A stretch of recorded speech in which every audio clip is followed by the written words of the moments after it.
আসসালামু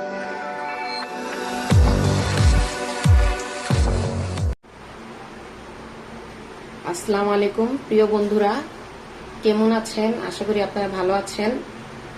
বন্ধুরা, এই যে ফুল পিঠা, ফিচকারি পিঠা, আর এই পিঠাকে কি পিঠা বলে আমি জানি না।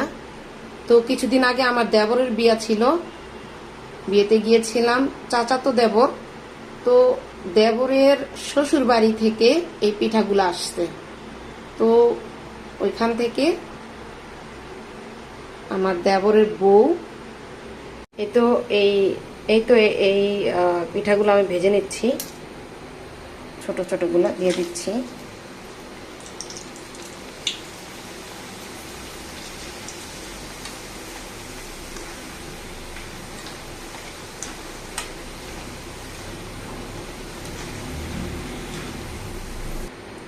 এখন দিয়ে দিব ফিচকারি পিঠা।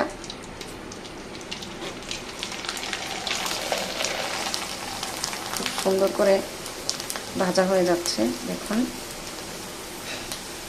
উল্টিয়ে দিব। অনেক সুন্দর করে ভাজা হয়েছে। এই পিঠা আমিও বানাইতে পারি, ফুল পিঠাও আমি বানাইতে পারি।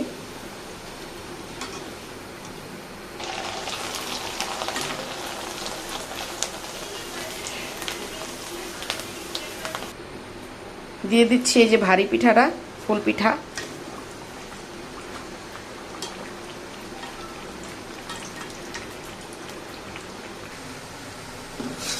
এই যে ফুল পিঠা আমি চিনির শিরার ভিতরে ডুবাবো।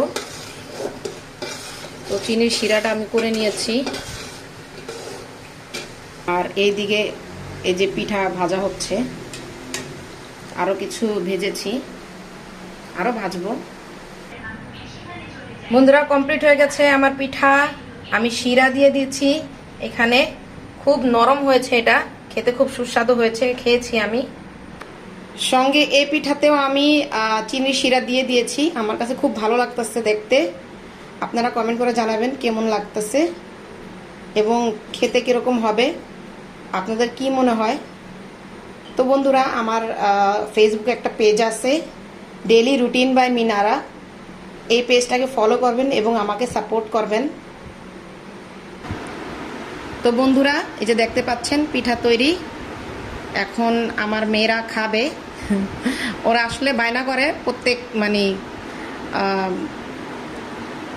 বিকালে অথবা সকালে টিফিনে নেওয়ার জন্য এক একটা জিনিস, মা বানিয়ে দাও বানিয়ে দাও। কারণ আমি বাইরে থেকে কোনো কিছু খাওয়ানোর চেষ্টা করি না, চেষ্টা করি ঘরেই বানিয়ে খাওয়াইতে।